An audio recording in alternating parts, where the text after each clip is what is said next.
तो सीधा दृश्यों में आपने बताવી રહ્યા છે રક્ષા શક્તિ યુનિવર્સિટીના સભા સ્થળના કે જ્યાં આગળ પ્રધાનમંત્રી નરેન્દ્ર મોદી પહોંચી ચૂક્યા છે। તેમની સાથે રાજ્યપાલ આચાર્ય દેવવ્રતજી જોવા મળી રહ્યા છે, મુખ્યમંત્રી ભૂપેન્દ્ર પટેલ અને ગૃહમંત્રી અમિત શાહ પણ ઉપસ્થિત રહ્યા છે। તો હાલમાં સભા સ્થળમાં પહોંચ્યા છે। આ ડોમ બનાવવામાં આવ્યું છે, વિશાળ ડોમમાં હજારોની સંખ્યામાં મહેમાનો પણ ઉપસ્થિત રહ્યા છે। આ દ્રશ્યો આપ જો સભા સ્થળ પર પ્રધાનમંત્રી નરેન્દ્ર મોદી પહોંચી ચૂક્યા છે, મુખ્યમંત્રી ભૂપેન્દ્ર પટેલ તેમની સાથે છે, ગૃહમંત્રી અમિત શાહ છે અને રાજ્યપાલ આચાર્ય દેવવ્રત પણ તેમની સાથે જોવા મળી રહ્યા છે। તો ટૂંક સમયમાં નવા સંકુલને લઈને વર્ચ્યુઅલી લોકાર્પણ કરવામાં આવશે।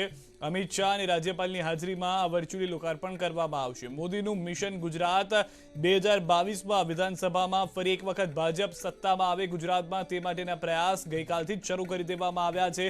ખુદ પ્રધાનમંત્રી નરેન્દ્ર મોદીએ અત્યાર સુધીમાં 2 રોડ શો કર્યા છે અને હજી પણ ત્રીજો રોડ શો આજે કરવામાં આવશે, જે જાણકારી મળી રહી છે તે પ્રમાણે, કારણ કે સાંજના સમયે પણ ખેલ મહાકુંભને खुल्लो मुकता જોવા મળશે પ્રધાનમંત્રી નરેન્દ્ર મોદી, જેના માટે પણ ખાસ વ્યવસ્થા સરદાર પટેલ સ્ટેડિયમની અંદર કરવામાં આવી છે। ખેલ મહાકુંભની શરૂઆત કરવામાં આવશે।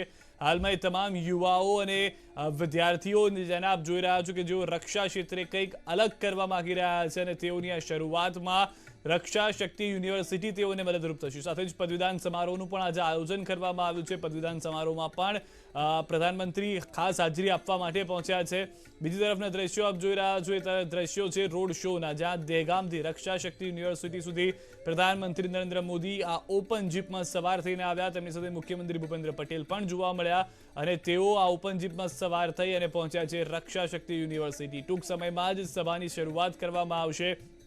જે તમામ મહાનુભાવો છે તે પહોંચી ચૂક્યા છે અને સૌ કોઈ રાહ જોઈ રહ્યા છે પ્રધાનમંત્રીના સ્ટેજ પરના આગમનની। સભા સ્થળ ઉપર પ્રધાનમંત્રી પહોંચી ચૂક્યા છે। પ્રોટોકોલ પ્રમાણે સુરક્ષાની તમામ તપાસ કરી લેવામાં આવશે અને ત્યારબાદ પ્રધાનમંત્રી નરેન્દ્ર મોદી સ્ટેજ પર આવી શકશે। રક્ષા શક્તિ યુનિવર્સિટીના કાર્યક્રમમાં નવા સંકુલનું લોકાર્પણ કરવામાં આવશે। વિદ્યાર્થીઓને ભવિષ્યનો મંત્ર આપતા જોવા મળશે પ્રધાનમંત્રી નરેન્દ્ર મોદી। ખુદ રાજ્યપાલ આચાર્ય દેવવ્રત, ગૃહમંત્રી અમિત શાહ, મુખ્યમંત્રી ભૂપેન્દ્ર પટેલ પણ આ કાર્યક્રમમાં ઉપસ્થિત રહ્યા છે। તમામ પાંખો જે છે રક્ષાને લઈને તે તમામ પાંખોની અંદર એક નવો બદલાવ જોવા મળી રહ્યો છે। એક નવી ઉર્જા સાથે જે યુવાઓ સેનાની અંદર જોઈ રહ્યા છે, થલ સેના હોય, વાયુસેના હોય કે પછી નેવીની વાત હોય, તમામ જગ્યાએ જે યુવાઓ જોડાઈ રહ્યા છે તેઓને એક નવો મંત્ર આપતા પ્રધાનમંત્રી નરેન્દ્ર મોદી અહીંયાથી જોવા મળશે। સાથે જ રક્ષા શક્તિ યુનિવર્સિટીના કાર્યક્રમમાં હજારોની સંખ્યામાં લોકો સામેલ થયા છે।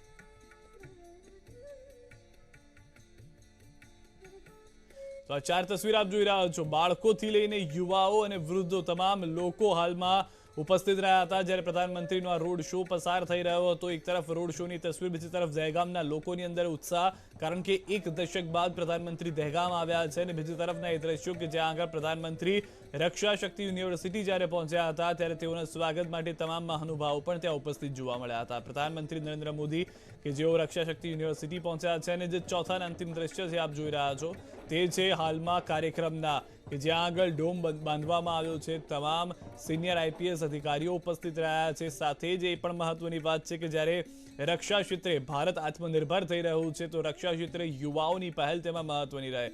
પોલીસથી લઈને તમામ સેના, તેમાં થલ સેના આવી ગઈ, વાયુસેના આવી ગઈ કે પછી નેવી હોય, તમામ લોકો તેમાં ઉપસ્થિત હોય અને તેઓની હાજરીમાં જ પ્રધાનમંત્રી એક નવો મંત્ર આપી અને રક્ષા ક્ષેત્રે ભારતને વધુ મજબૂત કરવાના પ્રયાસ કરતા જોવા મળશે।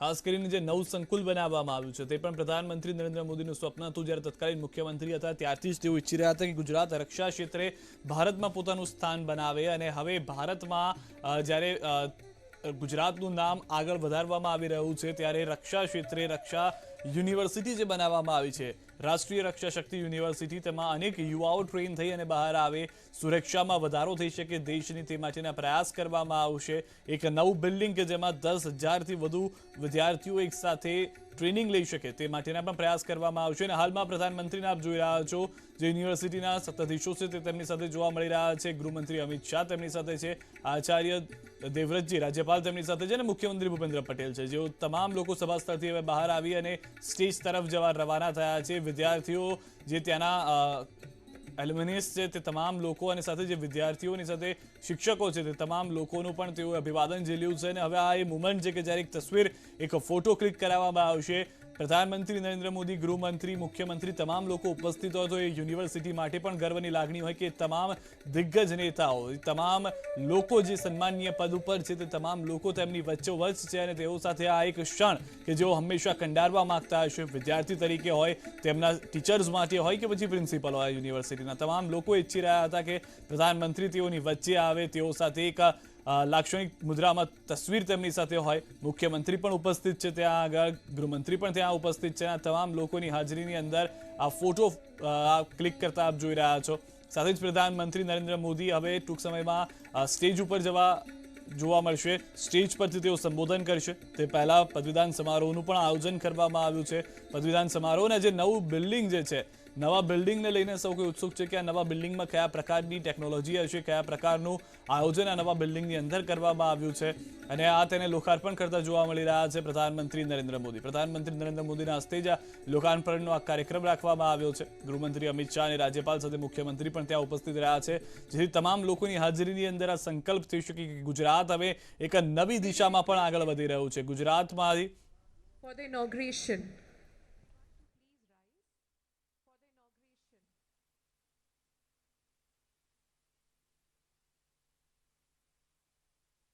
Honorable Prime Minister will unveil the plaque to mark the dedication to the nation of the security educational ecosystem.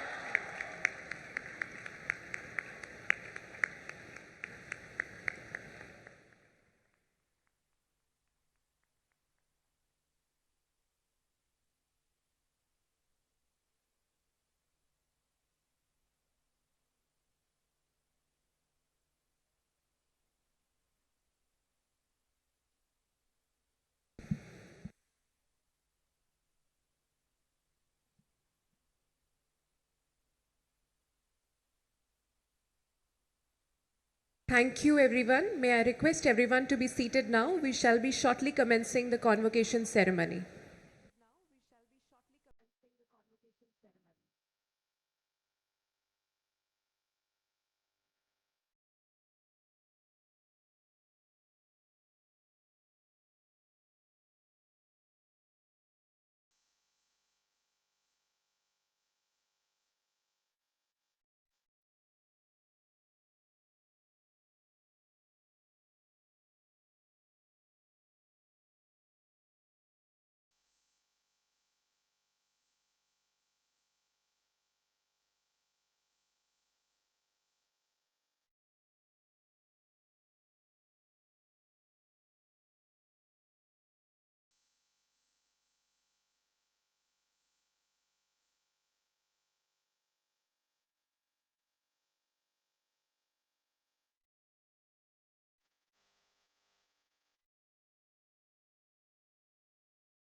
તો લોકાર્પણની આ શરૂઆત થવા જઈ રહી છે અને હવે દીક્ષાંત સમારોહ કરવામાં At this આવશે. time, we request everyone to please rise and welcome the convocation procession as they enter the arena.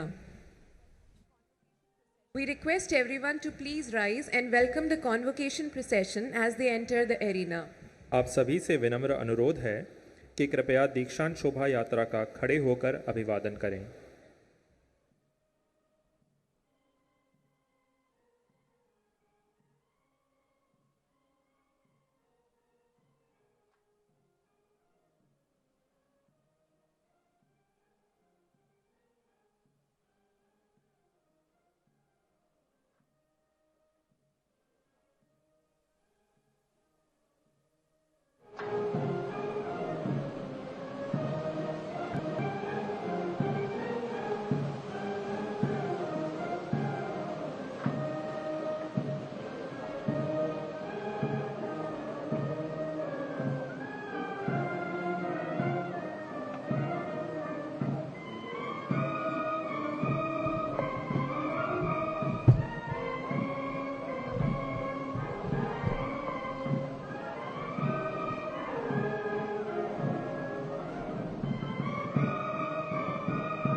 સમારોહની શરૂઆત કરવામાં આવશે. શોભાયાત્રા હાલમાં આપ જોઈ રહ્યા હતા કે જે યુનિવર્સિટી તરફથી આયોજન કરવામાં આવ્યું હતું અને શોભાયાત્રામાં તેઓ સામેલ થઈને જઈ રહ્યા છે.